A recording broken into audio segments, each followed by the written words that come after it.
La página del diablo. Había escuchado mucho sobre aquella mítica página, un sitio dedicado por completo a las artes demoníacas, donde podían verse posesiones, invocaciones, sesiones en tiempo real, el paso de distintos demonios a nuestro plano existencial y, por si fuera poco, se encontraban también todas las instrucciones precisas de cómo hacerlo ellos mismos, en la comodidad de su hogar. Además, había un apartado por demás exagerado en el cual se hacía un pacto online con el diablo. Lo extraño de todo esto es que todas las personas que solían hablar de ello no tenían ni la mínima idea de la dirección web del sitio, por lo que muchos piensan que no era más que un cuento como muchos otros, una simple leyenda urbana que tenía más datos descabellados que ciertos. Sin embargo, la voluntad de Daniel por dar con aquella página era muy fuerte y bien dicen que el que busca encuentra. Después de un mes de investigación y de surfear los sitios más extraños que pudieran hallarse por la red, en una simple y llana ventana emergente apareció casi por sí solo, como si tuvieran que cumplirse ciertos requisitos de navegación y basándose en ciertos hábitos se obtuviera una invitación para entrar. Para desbloquear el acceso había una pregunta y advertencia sencilla. Entrar en este sitio implica entregarte al diablo. ¿Estás de acuerdo? Pero no había botones para elegir sí o no. En su lugar, la mente del tipo era invadida por un bombardeo de imágenes, en las cuales obtenía una gota de sangre de su cuerpo y la ponía en la pantalla. Entonces así lo hizo. Aquellos temibles gritos de dolor, angustia y miedo invadieron su habitación. Cientos de videos se reproducían al mismo tiempo, mostrando grotescas escenas de almas torturadas por distintos demonios, gente realizando extraños rituales y demás. Tan solo pasaron unos segundos y para él ya había sido suficiente. Con lo que vio no podía dormir el resto de sus días. La ventana no tenía ninguna X para cerrarse. Detener el proceso no sirvió de mucho. Apagar la computadora y desconectarla tampoco dio resultado. Aquellas aberraciones seguían mostrándose, pasando por un momento de estática en el cual se materializó un ser humanoide, desprovisto de piel, que empezó a salir de la pantalla. Por la posición que el chico mantenía, fácilmente pudo haberlo tomado del cuello y llevarlo consigo. Pero en lugar de eso, el demonio fue saliendo lentamente, mostrando su macabra sonrisa, llena de filosos dientes, saboreándose al muchacho. Le hacía saber su horrible futuro solo con gestos y dejaba que el aire se impregnara con el miedo de Daniel, quien habiéndose entregado al diablo desde su inicio había pasado a formar parte del elenco, como otros cientos de curiosos cuyos videos servían para atraer a nuevos miembros.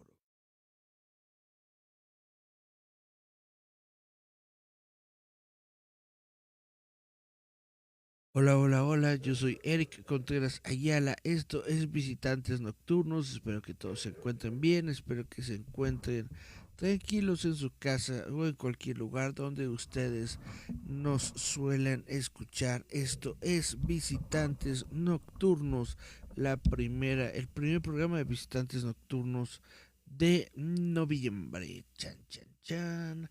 Después de haber pasado 31 días hablando de películas de Halloween, aquí nos encontramos de nueva cuenta en la normalidad o en la nueva normalidad de un programa semanal. Chun, chun, chun.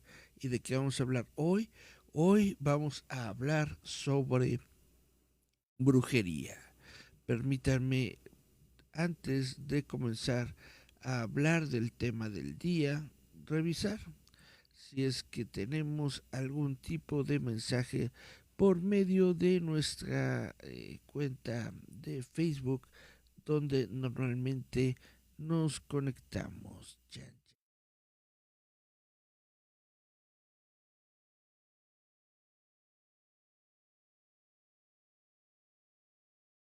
Muy bien, tenemos...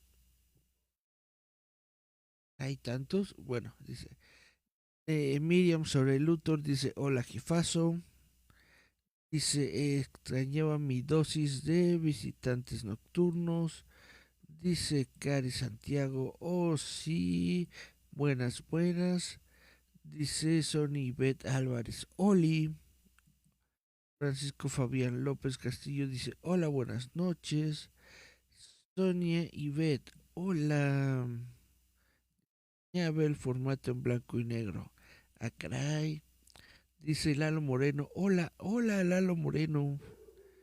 Gracias por acercarte con nosotros. Y dice Sonibet Álvarez, la costumbre, la costumbre.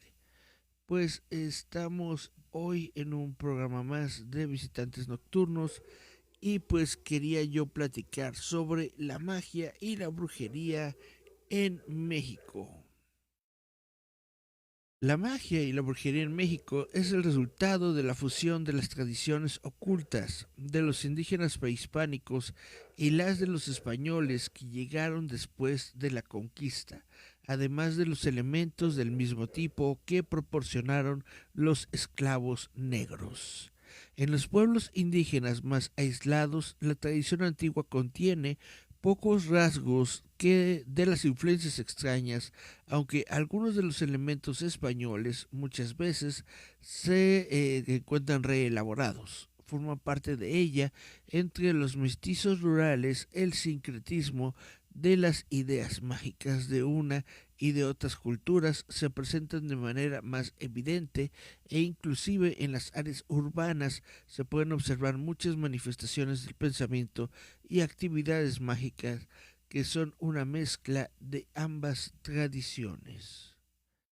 En México, muchas de las prácticas de brujería y hechicería provienen del mundo indígena mesoamericano, en consecuencia de los antiguos sistemas religiosos autóctonos, desestructurados en la conquista y colonización, pero persistentes en muchos sentidos en los sucesivos procesos de reformulación simbólica y resemantización cultural en la que el cristianismo no solo convivió con las creencias de procedencia indígena mesoamericana, sino que yendo mucho más allá, se fusionó en muchos aspectos y quedó reinterpretado y traducido localmente como un cristianismo de corte agrícola, nutrido y vivido desde el horizonte cultural indígena.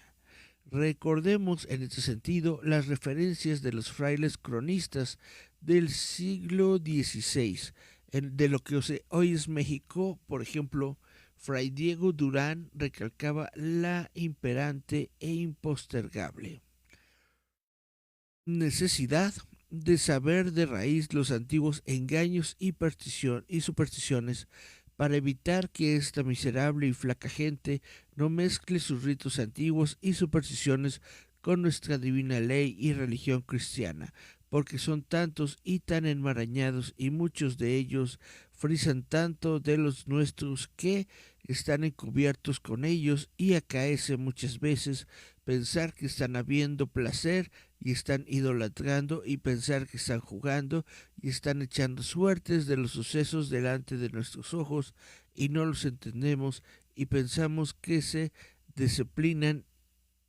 y están sacrificando y se están sacrificando.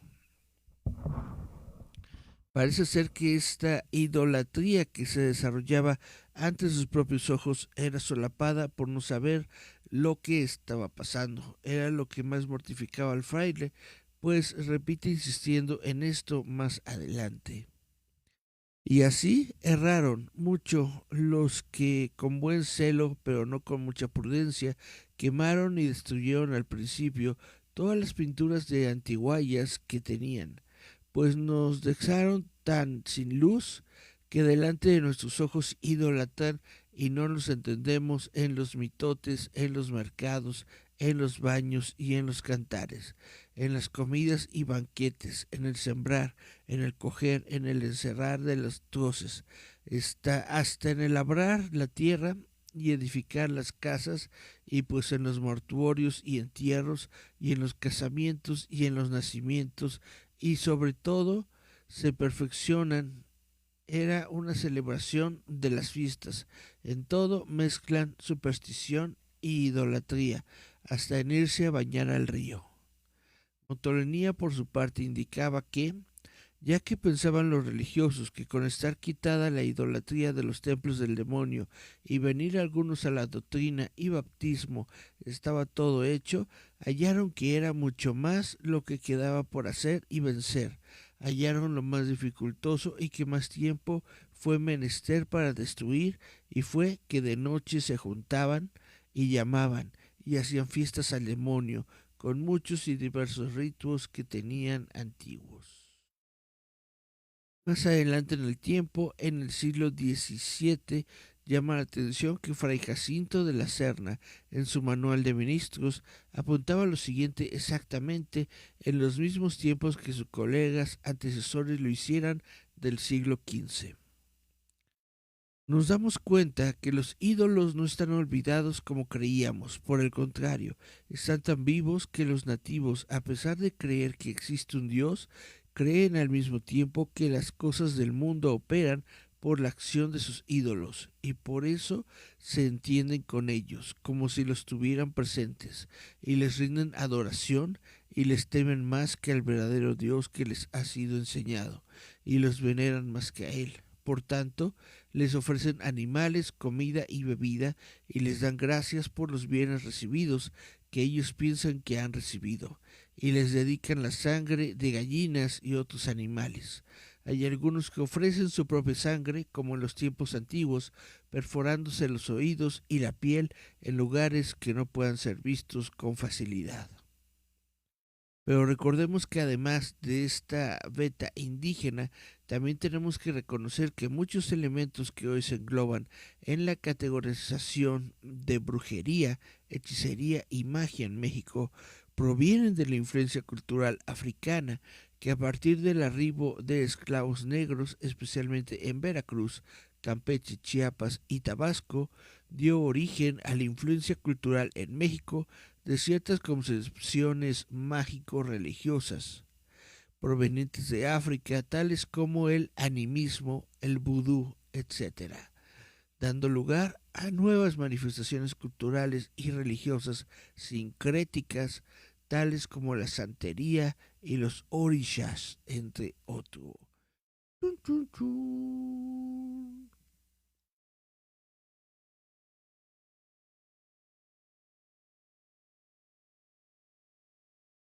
Enfermedad y brujería en el México prehispánico. En México, entre los habitantes de distintos pueblos, existe un buen número de enfermedades cuya causa no se encuentra bien definida, y se dice que factores como la brujería, la magia y otros elementos sobrenaturales contribuyen a producirlas. Durante la época prehispánica, entre los grupos indígenas de diferentes zonas, la enfermedad era considerada como un castigo de los dioses, dirigido hacia quienes cometían determinadas faltas para con los dioses mismos o relacionadas con rituales y ofrendas que debían hacerles periódicamente. Por ejemplo, Tlaloc y sus ayudantes, los tlaloques, producían enfermedades relacionadas con el agua, el frío y la humedad. Maculi Xochitl mandaba padecimientos de tipo sexual.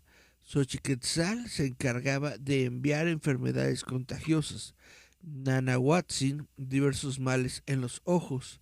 Xipe Totec producía sarna y otras enfermedades de la piel, etc. Los especialistas de aquella época debían, en consecuencia, determinar primero a qué dios se habían hecho la ofensa para después aplicar el tratamiento adecuado. Existían diferentes especialistas de acuerdo con la afección que debía curarse. El Teixpatiani trataba los padecimientos de los ojos. El Teitzminki hacía sangrías. El Tetaculculiani extraía el mal por medio de succión.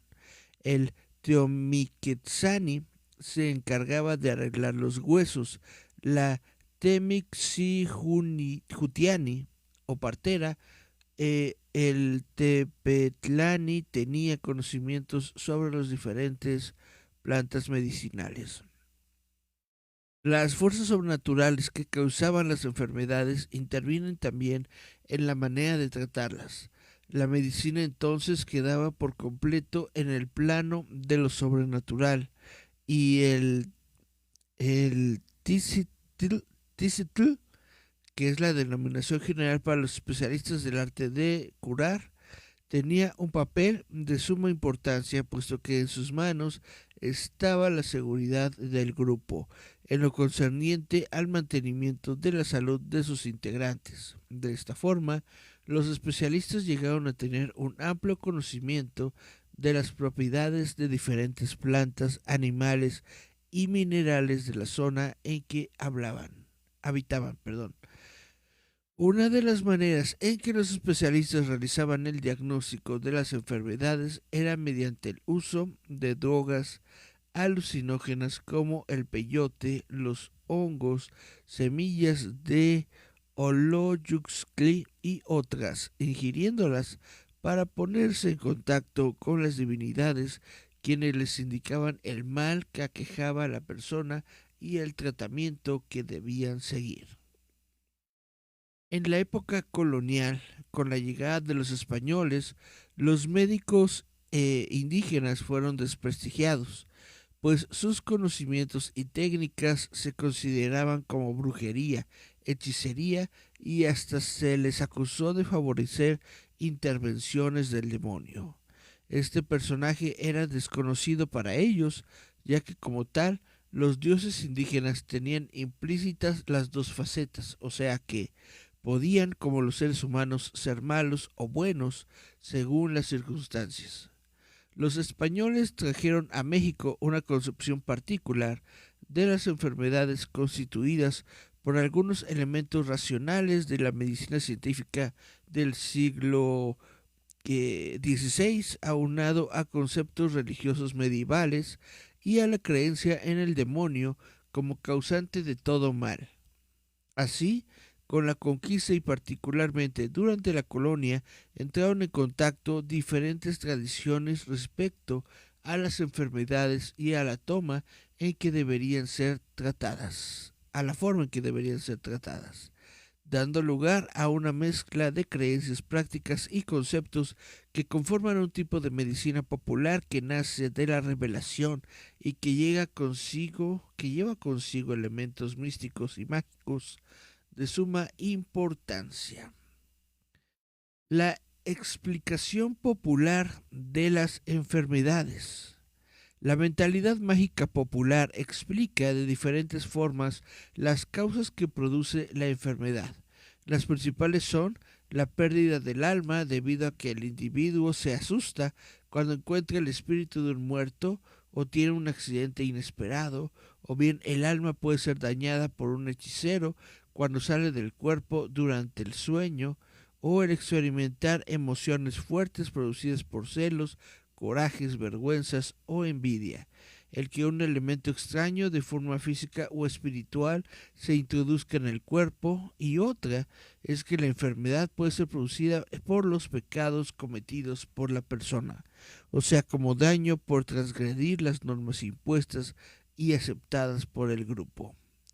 En general, no se piensa que la enfermedad pueda tener una causa natural, sino que es el resultado de un maleficio, causado de forma mágica o sobrenatural por un dios al que se ha ofendido, el espíritu de un muerto de la familia a quien no se ha rendido el culto que se merece, o bien por un brujo o hechicero contratado para ello por una persona que desea dañar a otra.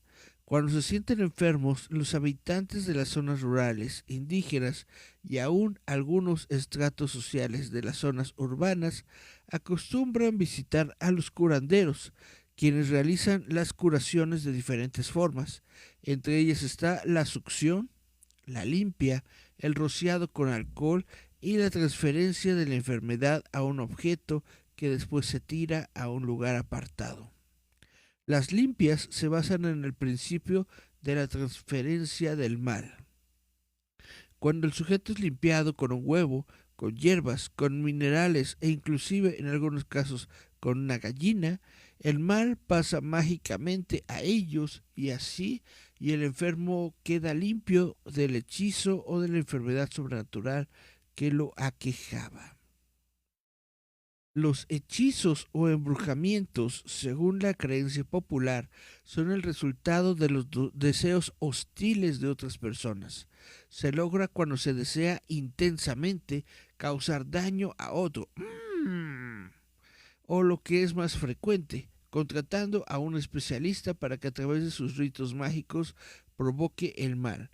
Una de las formas más comunes es con la fabricación de un muñeco que representa a la víctima a la que se le clavan todo género de objetos punzantes que provocarán daño.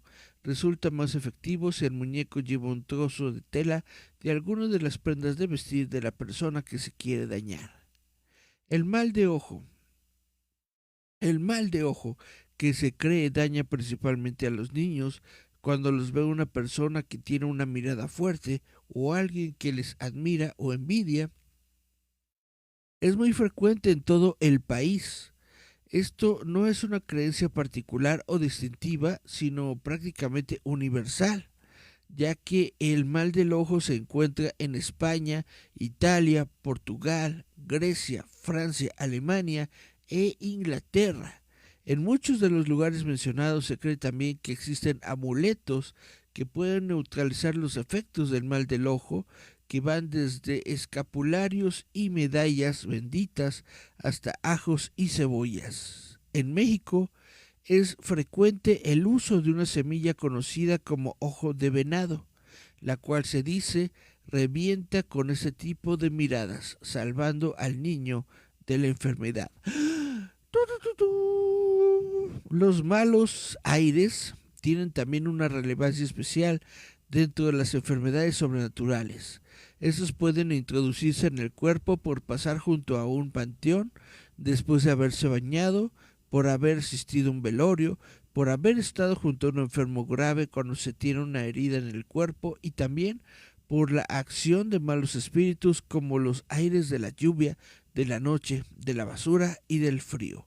Ocasionalmente estos aires tienen representación antropomórfica, puesto que en muchos lugares se dice que penetran en el cuerpo humano, los cuales a veces se identifican como dueños del agua o de la lluvia. Con los aires de la noche se asocian los fantasmas de los muertos y a veces llamados aires de difunto, que en algunos sitios son causados por las almas de las personas que fueron asesinadas. Cuando un paciente llega a caer en la consulta con datos de algo que no tenía y apareció súbitamente, por lo general se le prescriben vitaminas, antisolíticos y analgésicos, lo que genera en el paciente mayor malestar y decide atender la recomendación de un conocido cercano que le hace creer que si el médico no pudo resolverlo es cosa mala. Es cuando el paciente empieza a peregrinar de un lado a otro en busca de una solución. Generalmente acuden en primera instancia con el médico familiar o general y la sola idea de acudir con un psicólogo o en su caso más extremo un psiquiatra los hace pensar que ellos no están locos, por lo cual queda descartado acudir con alguno de los anteriores facultativos. Es por eso que en las escuelas y facultades de medicina, en los últimos años de formación del médico, debe mencionarte este modus vivendi, ya que llegan a tener no solo un paciente, sino varios de ellos. Hacer hincapié al estudiante que cuando tenga un paciente con esas características se le debe orientar adecuadamente y quitarle la idea errónea de que está embrujado, pues finalmente el paciente termina con una severa alteración psiquiátrica o en ocasiones hasta la muerte, ya sea por ingesta de un brebaje con plantas tóxicas o el suicidio por no poder controlar el estado mental en el que se encuentra. Vamos a mensajitos. Vamos a ver qué dice la gente. ¿Qué es lo que cuenta la gente? Dice chun chun chun. Sonia dice la costumbre. Dice Miriam Sorel, ¿puedo pedir mi tema para un próximo programa? Claro que sí, Miriam. Sabes que aquí estamos siempre abiertos para recibir todos los temas que ustedes quieran que se toquen en el programa. Cualquier tema. Dice Sonibet, va a estar buenísimo el tema de hoy. Dice Miriam, a mí me gusta mucho este tema, el de la brujería, Miriam. Chun, chun, chun. Francisco Fabián López dice, había dos tipos de nahuales. Hay diferentes tipos de nahuales, Francisco. Dice Cari Santiago, los chamanes, esos meros. Dice Sonia y Beth Álvarez, mis hermanos tomaron clases de medicina tradicional donde les enseñaron algo más que curar con plantas, incluso les ayudaron a encontrar su animal, hallar personas con dones y ellos encontraron el suyo. Incluso a mi hermana le dejaron pendiente hacerle un ritual para despojarla de lo que le asusta constantemente. ¿Qué le asusta a tu hermana? Cuéntanos, dice Sonny Beth. Entraban en trance y demás. Estaban muy fuertes, recuerdo que llegaban y se dormían y al principio nos sacaba de onda, pero al final nos dijeron que era normal. Dice Cari Santiago, el peyote siendo vehículo para los viajesotes desde tiempos inmemoriales. Peyote, la cerveza de México. Dice Sonia Ivette Álvarez. Y en cuestión de cosas de este tipo, en las orillas se me venía mucho un nombre. No sabía por qué hasta que supe y lo relacioné y resultó ser un orisha que yo ni sabía que existía, pero hasta lo soñaba. Órale, eso sí está grueso. Dice Miriam, lo de la limpia del huevito es brujería o algo así. Pues la limpia del huevito tiene que ver con ese pensamiento mágico de que podemos nosotros pasarle los males que tenemos a un objeto. Por eso nos hacía nuestras mamás la limpia del huevito. Si te dolía la cabeza o te sentías mal o algo así, te pasaba el huevito, chan, chan, chan, chun, chun, chun, chun, chun, ¿no? Por todos lados. Y después rompían, bueno, mi mamá rompía la yemita en un vaso con agua para ver cómo salía, según, ¿no? Y entonces, pues, le encontraban, gracias a la pareidolia, que es esta habilidad del cerebro de encontrar figuras en los objetos, pues le encontraba formas, ¿no? Le encontraba, no, que esto es una casa o que es una, no sé, ¿no? Diferentes formas le encontraban al huevito. Y eso explicaba, ¿no? De alguna forma, qué es el mal que yo padecía o que nosotros padecíamos, porque yo supongo que en cualquier momento a todos nosotros nos han hecho la limpia del huevito. Chan, chan, chan. Y luego yo nunca supe por qué no podía comerme el huevito después de la limpia. Pero decían, no, es que todas las cosas malas se pasaron al huevito. Y ¡zas! El huevito a la basura. Y yo, no. Y ese es mi trauma de la limpia del huevito. Dice Miriam sobre Luthor, si me hago una limpia con algún danzante del Zócalo, ¿es brujería? Sí, Miriam, es un elemento del pensamiento mágico y de la brujería mexicana, por supuesto. Se supone que ese tipo de limpias, pues es prácticamente lo mismo del huevito, es pasarle tu mal a otro objeto. En este caso puede ser que te hagan una limpia con huevito ahí en el zócalo o puede ser que simplemente te hagan con los aires, ¿no? Con estos supuestos aires, te ponen un, una hierba, una roca, algo que sea aromático y te lo pasan por todo el cuerpo y se supone que con eso se limpia el aura, se limpia la persona, se limpia todo lo malo que traías y básicamente es lo mismo, es la translación de tu mal a otro objeto, en este caso el humo, que conforme se va deshaciendo, se va perdiendo en el aire, pues va dejando atrás todos tus males. Dice Sonia y Beth, es manejo de energía, lo has intentado con plantas, cuando andas muy mal se queman. No, mire, Ivette, nunca he visto eso.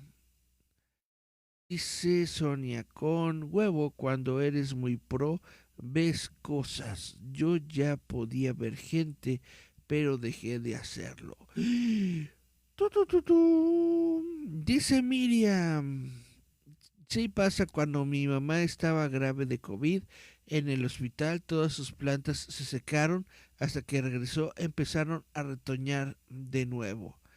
Pues eh, lo creas o no, esto les puede parecer inclusive más descabellado que que la brujería, pero las plantas están vivas. Las plantas son seres vivos. Las plantas tienen conciencia. Las plantas saben qué onda con cada uno de nosotros.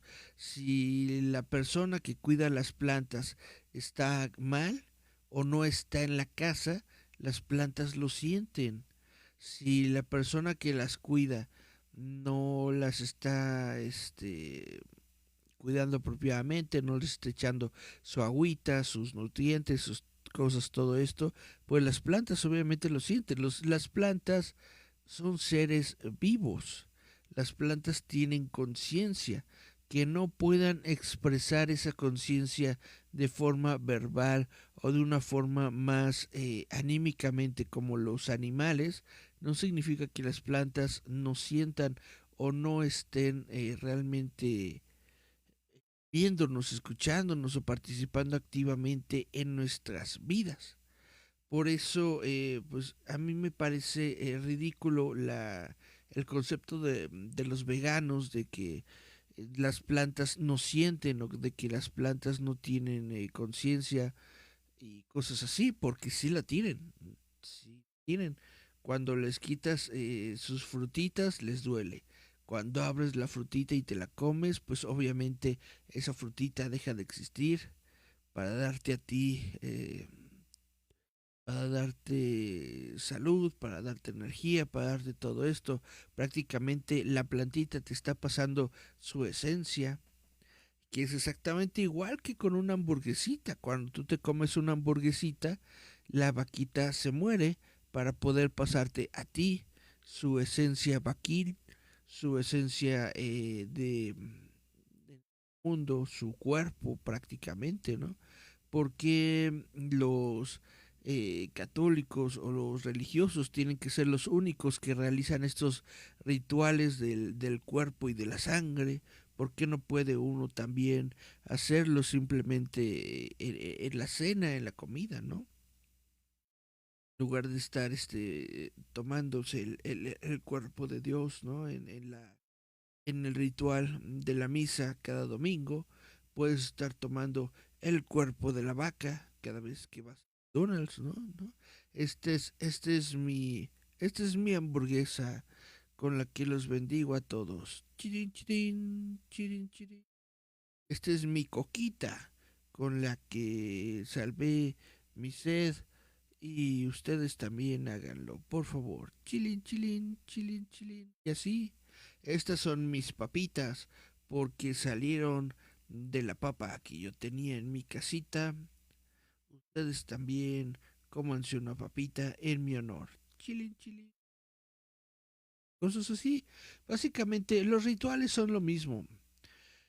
Los rituales son cosas que uno hace para tratar de darle sentido a nuestras vidas, para darle sentido a todo lo que hacemos y a todo lo que percibimos dentro del mundo natural, sea real o no, sea cierto o no, sea mágico o no, dependiendo de todas nuestras ideas y de todo nuestro bagaje cultural, nosotros podemos estarle atribuyendo muchas cosas a la magia, a las supersticiones, podemos tener un pensamiento muy mágico en el que prácticamente todo lo que nos acontece o nos pasa en el mundo tiene que ver con magia.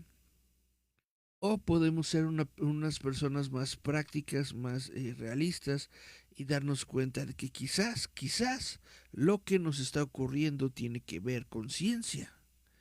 Dice Francisco Fabián López Castillo, hay pulseras que te protegen del mal del ojo, eso es muy cierto.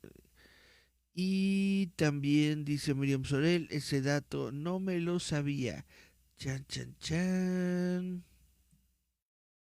Dice Miriam Sorel Luthor, esas a mí se me caen, no me duran ni una semana, comúnmente se me rompen. Bueno, según la tradición, si se te rompen esas pulseritas y eso es porque están haciendo su trabajo, porque están absorbiendo el mal de ojo en lugar de que el mal de ojo te caiga a ti. Dice Sonia Ivette Álvarez, sí, cuando lo descubrí me espanté, me dio impacto, luego me emocioné. Ja, ja, ja. Esto sí nos había platicado Sonia de que podía haber personitas en el huevito y yo dije, ah, caray, chan, chan, chan. La última vez que vi algo fue hace como 4 meses. Tun, tun, tun. Dice Cari Santiago, los aires del patrón se sienten súper horribles. Los aires del patrón. Una forma de limpiarte de estos aires es con humo de cigarro, pero se siente horrible. A mí me ha pasado que me superpesan las piernas al grado de no poderlas mover. Ah, no manches. ¿Se quita con humo de cigarro? Ah, caray. Dice Sonia Ivette, buscaré eso. Se oye interesante, lo de los aires del patrón. Pues oye, gacho, no puedes caminar. Ah, los aires del panteón. Pues se escucha bien fuerte. Dice Miriam Sorelutor, yo no entiendo eso del aire del panteón. Mi mamá dice que sí existe, pero I don't know. Pues es cuestión de cada quien, es cuestión de las creencias y el bagaje cultural con el que hemos crecido. Dice Miriam Sorelutor, ¿cómo te da aire del panteón? No tengo idea, supongo que tienes que pasar por un panteón. Supongo que pasando por un panteón o estando cerca de un panteón. Dice Lalo Moreno, de niño me metí a una cueva donde decían que hacían brujería y me encontré un huevo enterrado y no veas la ramisa de pirul que me dieron mis tías. A mí me dio risa, pero mis hermanas decían que estuvo feo. Yo recuerdo que me echaban humo y me dolían las ramas de pirul porque así me daban fuerte. Se supongo, ¿no? Que te quisieron hacer una limpia para todo lo que pudiste haberte traído con ese huevo enterrado. Las ramas del pirul y todo esto son parte de los rituales. Pero sí, pues sí han de doler. Justamente, yo supongo que por eso han de usar esas ramas en los rituales, porque han de doler. Y dice Miriam sobre el luto, Wanda le hará limpia de huevito a Billy y Tommy. Yo creo que sí, porque Wandita es una brujita y las brujitas hacen limpias. Entonces yo creo que sí, Wandita le ha de hacer limpia de huevito a Billy y Tommy. Dice Miriam Sorel, los ramazos de pirul son una cosa fea. Pues todos los ramazos yo creo que son cosa fea. Dice, en la película de un pollo con alimentos sale un huevo de piedra. Chan, chan, chan. Los huevos de piedra son utensilios, ¿verdad? De brujería, de limpias, de estas cosas. Dice, a todos nos han pasado el huevito, sin albur. Pues sí, a todos nos han pasado el huevito. Dice Miriam sobre Luthor, yo soy una planta. Dice Miriam, no digas eso de las frutas. Y luego dice Sonia, el mundo mágico de Eric. Así es, yo también tengo mi mundo mágico en donde Goyito me protege. Chan, chan.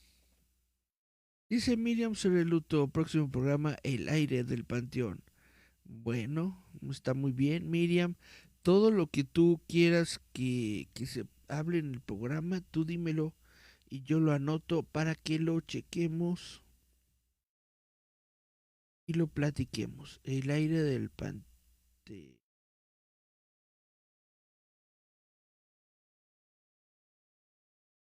Me parece un tema interesante, el aire del panteón. Y bueno, bases empíricas de prácticas rituales en la agricultura mexicana.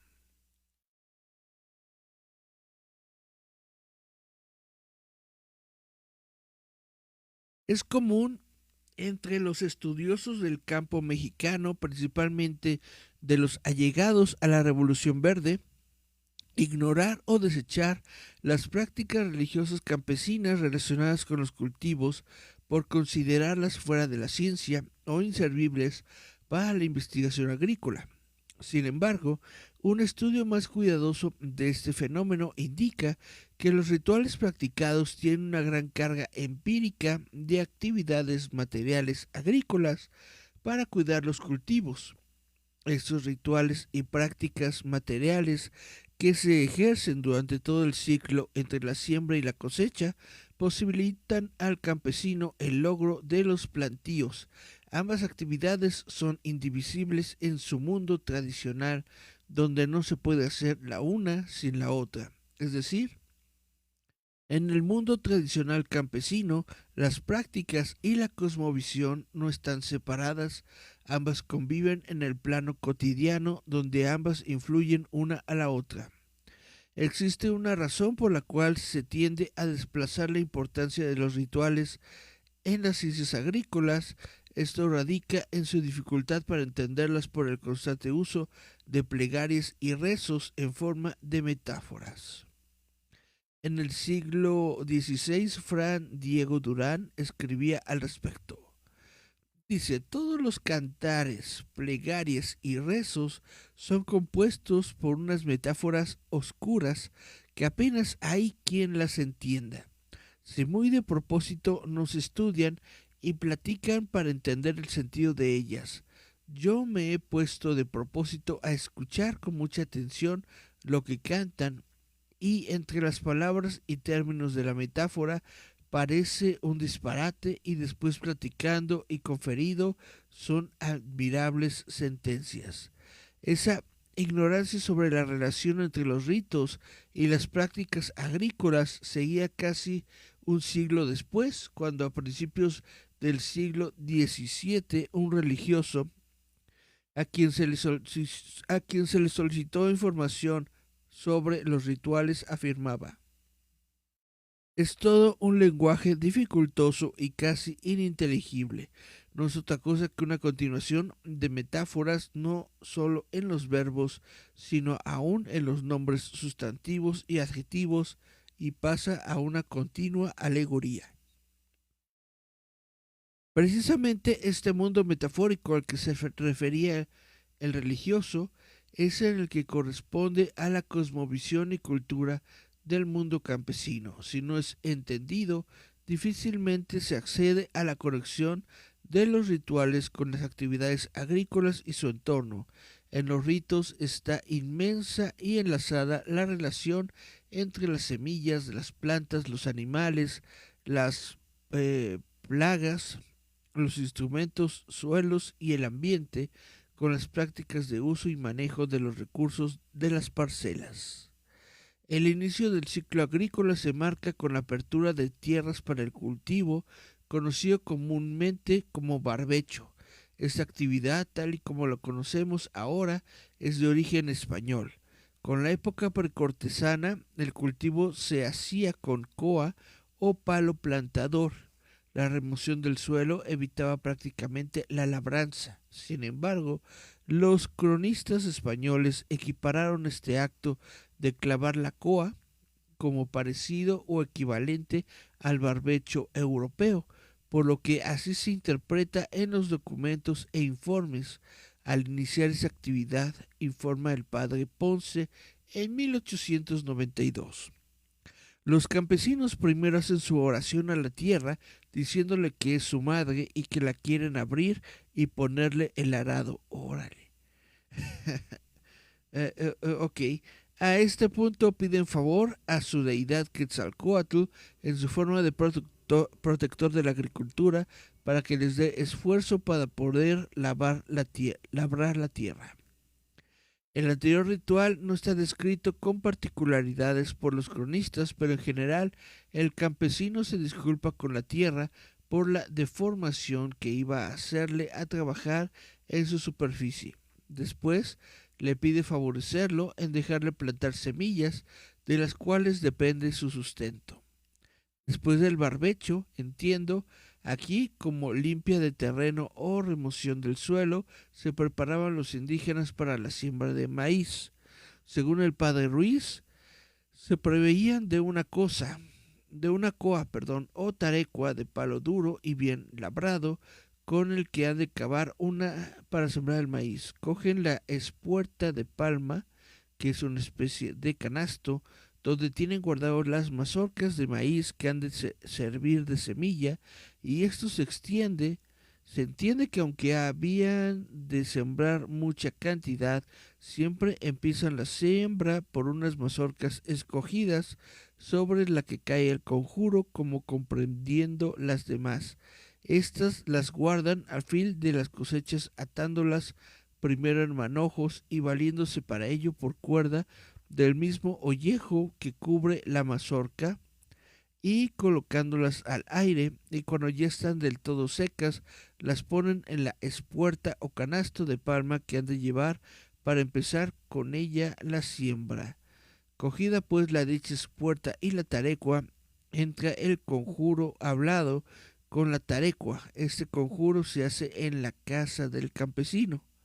Ea espiritao, diciéndole al palo plantador, refiriéndose a él como mágico, cuya dicha está en las lluvias por la relativa facilidad de clavarse en la tierra húmeda después de las primeras lluvias. Haz tu oficio, ponte a trabajar, que ya han venido los espiritados, las nubes, o los dioses, tlaloques. Ahora voy a dejar al espiritado príncipe, el maíz, entre otros, que es 7 culebras, es decir, procede a mezclar la semilla conjurada con otras semillas que servirán para la siembra. El nombre de 7 culebras se le daba por la forma que toman las hojas o brácteas del maíz cuando se atan las mazorcas, mediante racimos de 7. Esto es de Ruiz de Alarcón del año 1892.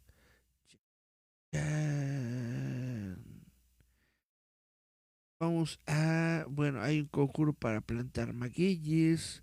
La brujería en tiempos modernos. Vamos a leer esto.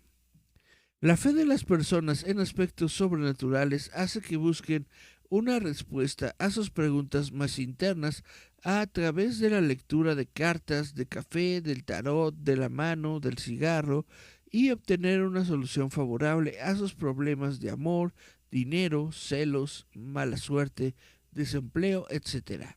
Como lo relata un brujo para el diario del Sol de México, existen quienes toman muy en serio estas prácticas, así como charlatanes que cobran fuertes cantidades por ayudar a la gente en sus males físicos y espirituales, y que es más psicología que brujería la que engancha a la gente, porque se necesita ser muy observador.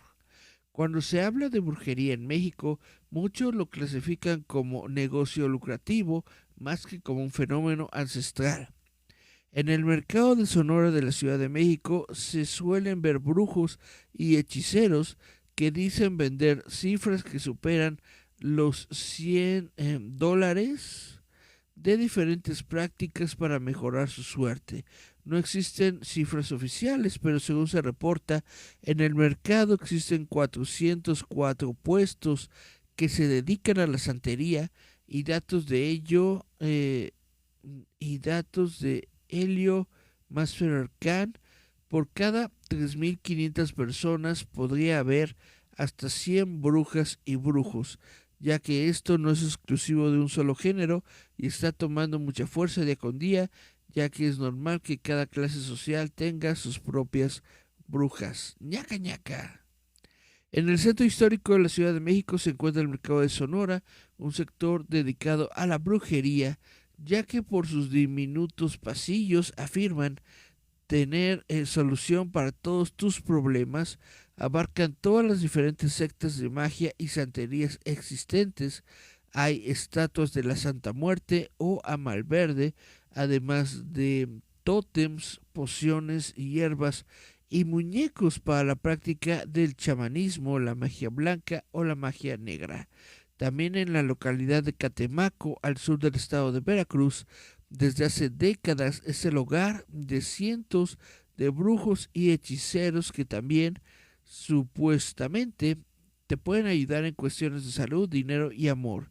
Muchos de los hechizos hacen referencia a entidades que nunca han existido en ningún otro culto alrededor del mundo. No son de origen mexicano, simplemente vienen de la imaginación de ciertos brujos. Eh, ok, esto viene, por si les interesa, del libro Lugares para vivir un viaje de brujería y ocultismo del sitio culturacolectiva.com del 19 de octubre de 2017. Rituales más buscados por los mexicanos. Como se ha dicho, en el mercado de Sonora se ofrecen limpias con hierbas o con huevo, lectura de cartas, magia china, hasta ceremonias que requieren sacrificios de animales vivos, pero lo que más concurre en este mercado son los jóvenes que buscan algún amarre o el clásico toloache. ¡Ah, caray! También existen personas de la tercera edad que buscan prolongar su vida con la ayuda de rituales. Se encuentran las veladoras que conforme la petición tienen un color. Al igual se recurre a los cuernos de la abundancia, semillas, amuletos, figuras de cerditos, cuí y ranas, monedas doradas, etcétera, todo para alejar la mala suerte y para traer el dinero o lo que se requiera. Chan, chan, chan. Vamos a ver mensajitos. Chun, chun, chun. Dice Miriam Sorel, ¿puedo grabar a mi mamá sobre el aire del panteón y lo puede poner como testimonio? Sí, Miriam, si tú quieres, lo podemos hacer con mucho gusto. Dice Sonia Ivette. Y procede a anotarlo en la superlibreta de Roboto. Pues no es una libreta, es un archivo de texto, nada más. Chan, chan, chan. Y dice Sonivet, no olviden, hay que tomar agüita. No olviden, hay que tomar agüita todo el tiempo. Bueno, al menos yo necesito tomar agüita porque se me seca mucho la garganta mientras estoy hablando. Y pues siempre tengo aquí agüita porque yo tengo piedritas. Dijeron que tengo que tomar como unos 3 litros diarios.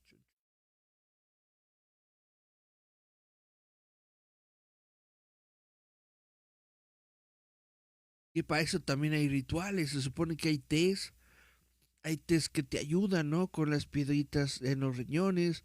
Se supone que hay cosas. Vaya, es medicina arbolaria y todas estas ondas que van desde tiempos de la colonia que se supone que te pueden ayudar a diferentes cosas, nada más que pues yo no me lo he tomado.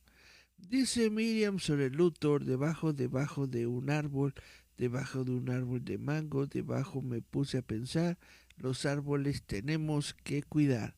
Ah, pues sí, los árboles tenemos que cuidar porque también están vivos como nosotros, dice la DVD.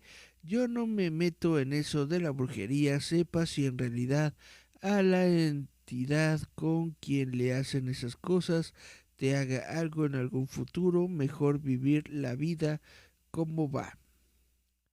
Mejor vivir la vida como va. Y dice Sonny Beth, ¿sabían que entre los brujos sus preferencias sexuales influyen? Por eso se los cuento, pero eso se los cuento luego. Ah, caray. ¿Influyen sus preferencias sexuales? Chun, chun, chun, chun. Dice Sonny Beth, exacto, a lo que dijo Miriam sobre la brujería. Y luego dice Cari Santiago, Catemaco ha perdido bastante fama porque ya abunda la charlatanería. Bueno, Cari, ¿cómo explicarte que la simple fundación de un lugar dedicado a los brujitos, pues sí, no me suena muy, muy. Pero bueno, dice Sonny Bed Álvarez, eso sí, sobre Catemaco, de que ha perdido bastante fama. Dice, que no entendí, dice Miriam sobre lo de las preferencias sexuales. Dice Miriam, los té son brujería, yo sí me tomo mi tecito de manzanilla para el estómago. Pues no, no digo que el té es brujería, sino que el té, las plantas herbales y todos estos rituales de medicina, pues de medicina, ¿cómo se le dice? Medicina artesanal, también son partes de los rituales y también forman parte de todas estas costumbres y creencias que tenemos. Y también pues se toman y se utilizan en rituales, según yo. Chan, chan, chan, chan. Dice Miriam sobre Luthor, sí, pues influye en el poder que tienen los que son chidos, jajaja, los charlatanes nomás le hacen al cuento. Pues yo no sé, les puedo contar una anécdota. Yo tenía una novia que vive en Veracruz. No, supongo que todavía vive ahí, supongo que todavía vive en casa y todo esto, pero bueno, de muy religiosos, ¿no? De esta de que la mamá es muy religiosa, no van a misa los domingos, pero sí están todo el tiempo con sus santitos y cosas así. Y cuando tenían problemas ellos de salud y cosas así, medio raras o que no podían explicar, se iban a visitar a un brujo. Se iban a visitar a un brujo. No se iban hasta Catemaco, pero ahí en Veracruz, ella era de Martínez de la Torre. Se iban a otro pueblo que ya no recuerdo cómo se llama, donde en ese pueblo es donde vivía el brujo. Total que a mí no me llevaban, a mí me dejaban en la casa a cuidarla. Yo me quedaba todo el día en la casa, bueno, toda la tarde, como unas 2, 3 horas, sí me quedaba yo solito ahí en la casa de ellos, nada más observando.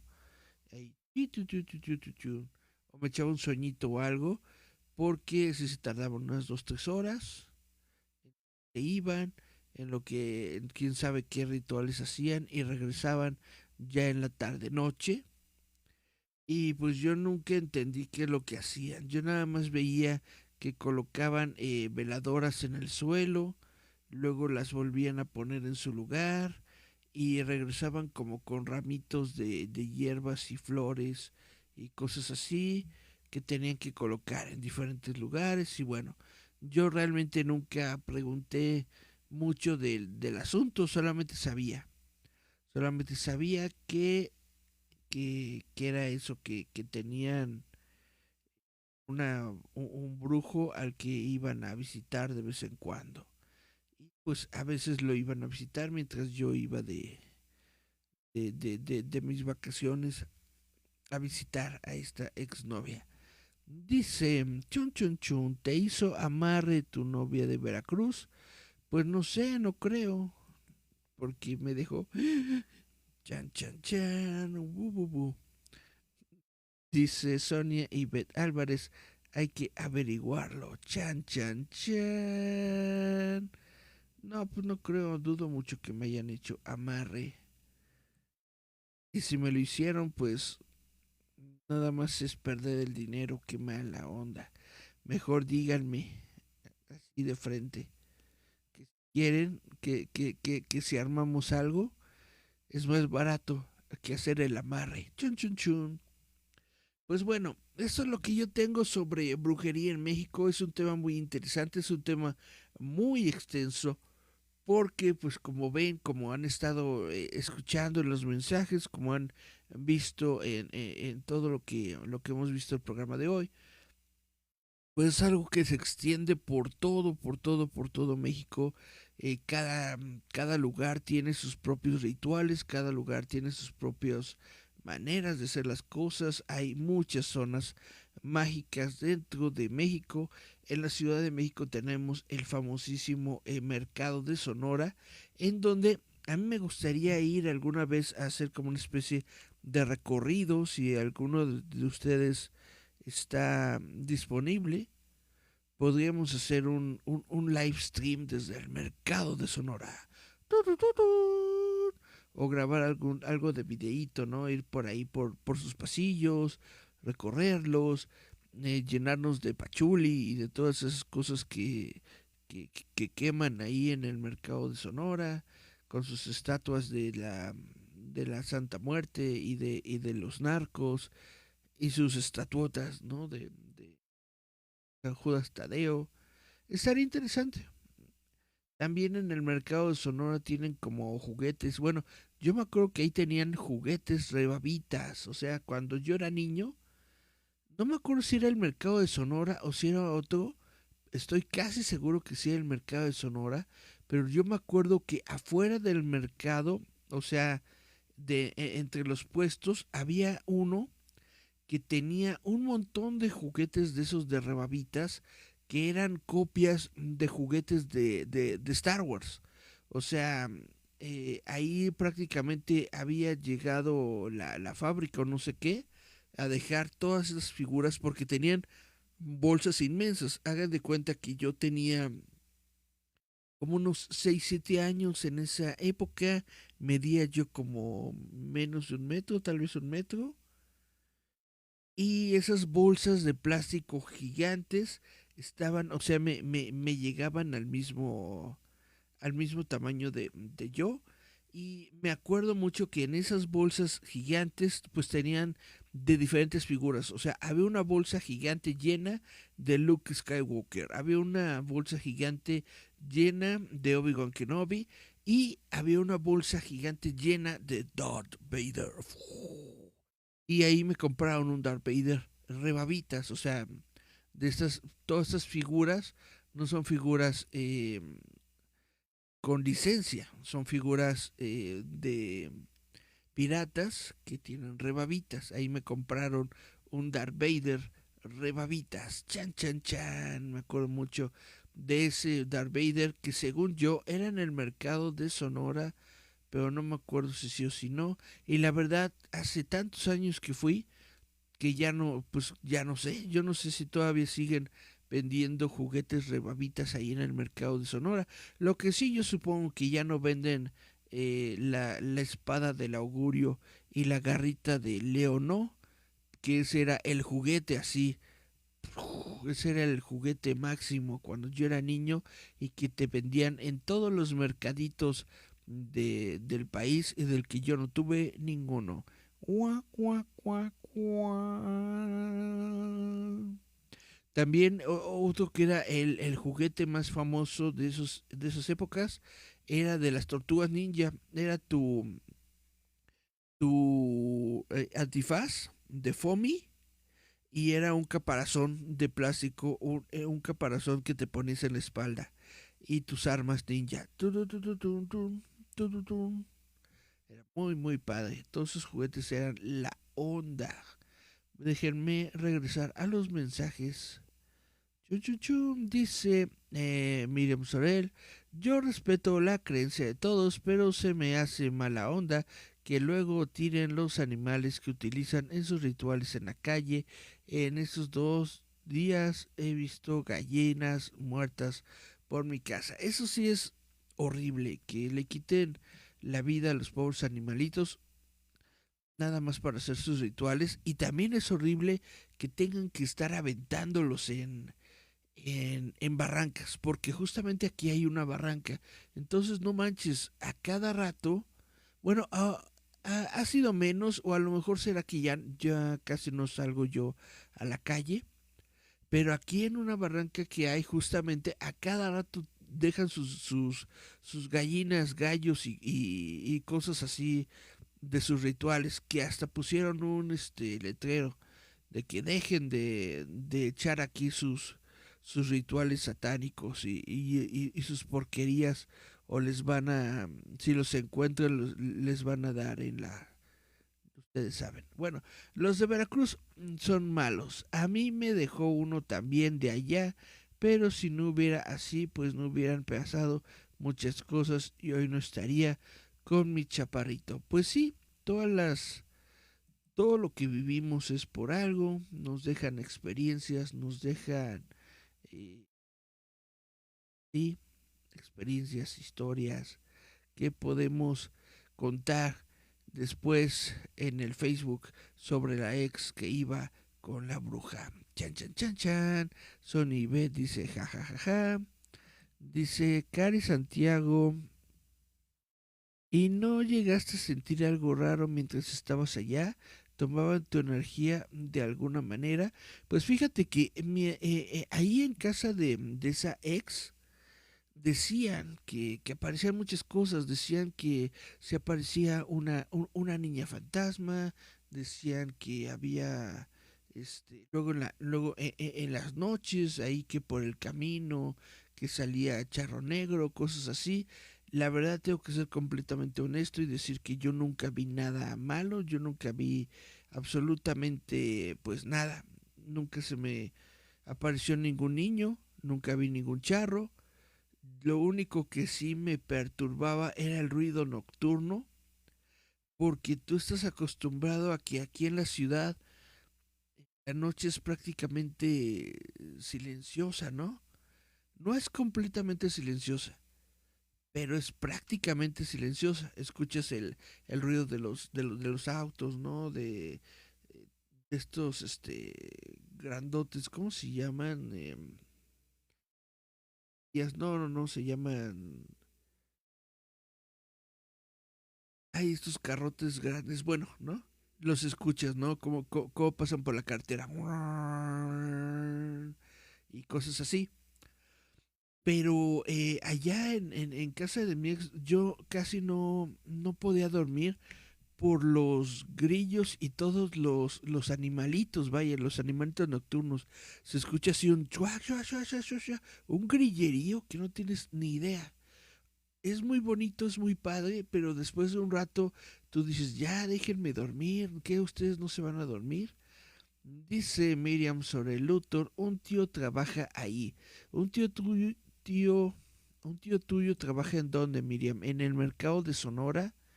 Debería llevarnos de paseo. Dice Miriam, no te permiten grabar en esos pasillos donde venden brujería. Chan, chan, chan. Entonces ya para qué vamos. Dice Miriam, sí, en todo el Sonora venden juguetes, siguen vendiendo rebabitas. Eso está muy bonito. Deberíamos ir a una cacería de juguetes con rebabas. Dice Miriam Sorel, si la siguen vendiendo. Si siguen vendiendo la espada del augurio con garra. No manches, si la siguen vendiendo.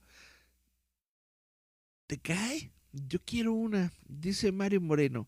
Ese mercado sigue siendo un centro de distribución de las rebabitas de muchas calidades. Yo trabajé para varios talleres que hacían esos juguetes y sí venden las garritas y hasta Voltrons. No manches, aún en estos tiempos, 20, todavía venden la espada del augurio y la garrita y Voltrons.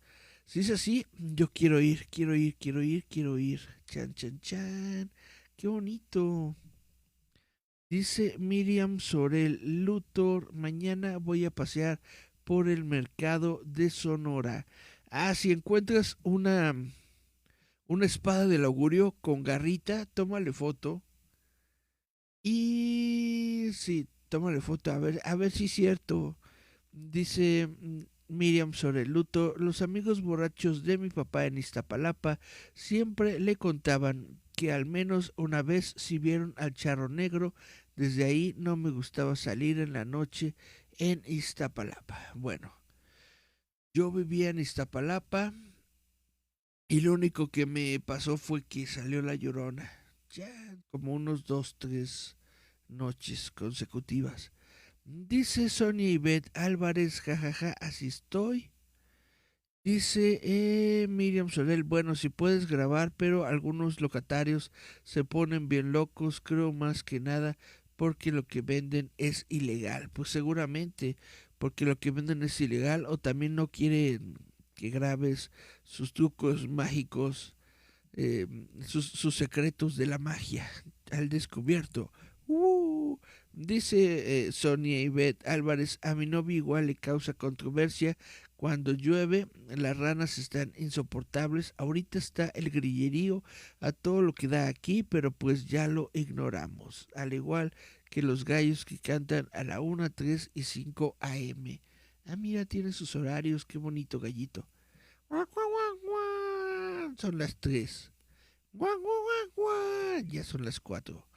Dice Miriam sobre el Luthor, a mí me tocó la garrita y la espada, la garrita me lastimaba la mano. Es que, mira, bueno, no se alcanza a ver, no se alcanza a ver, pero allá atrás tengo mi espada del augurio.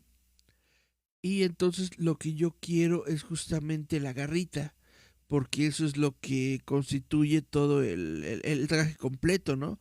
La garrita y la espada del augurio. Entonces por eso quiero yo una de esas garritas, aunque sea de las de rebabita, para completar mi ¿no? colección. O también estaba pensando en hacer mi propia garrita. De hecho, sí la diseñé y la hice en 3D, pero no la he impreso. No la he impreso porque siento que es un montón de plástico. Voy a utilizar. Son como pero sí es una garrita bastante amplia la que tengo que hacer. Chan, chun, chun. Y bueno, vamos a leer mensajitos. Dice Miriam Sorel, yo sé andar en el centro, les puedo acompañar a su cacería. Dice Miriam, mañana voy a ir al rock a ver si encuentro una garrita rebabitas. ¿En el rock show? En el rock show no creo, yo he ido varias veces al rock show y ya no hay de esas cosas. Dice, una garrita creo tengo una, jajaja. Bueno, lo de arriba era como una tapa que la simula.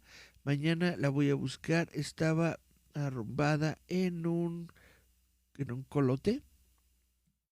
Chin, chin, chin, chin. Bueno, pues sí. De una vez les digo, yo estoy buscando una garrita rebabita de esas. Por si ustedes encuentran una, pues ya nos ponemos de acuerdo. Y si no las encuentran, pues ya ni modo. Dice Miriam sobre el Luthor. Luego están las señores que venden juguetes de antes, chance y la encuentro. Sí, estaría muy padre, estaría muy bonito.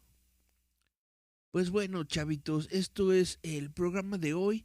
Espero que les haya gustado el tema. Como les digo, es un tema muy extenso.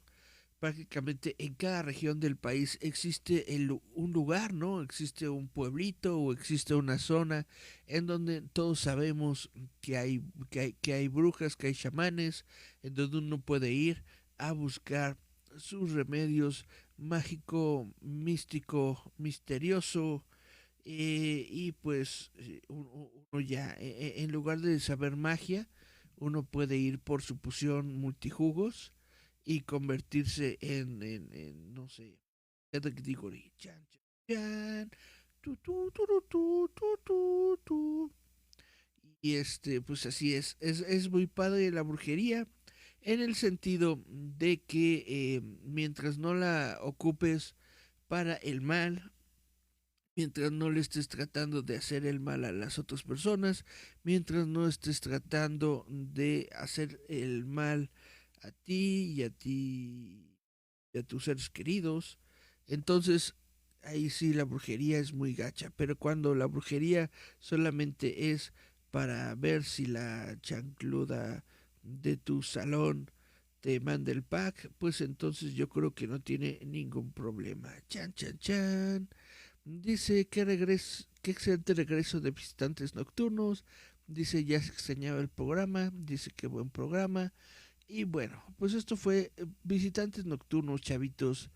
Esto fue parte de las noches de noviembre pues de roboto.mx. Gracias a todos los que estuvieron aquí, gracias a todos los que estuvieron haciéndome comentarios, porque ustedes pues, son los que hacen el programa, y gracias a todos los que estuvieron escuchando mis narraciones.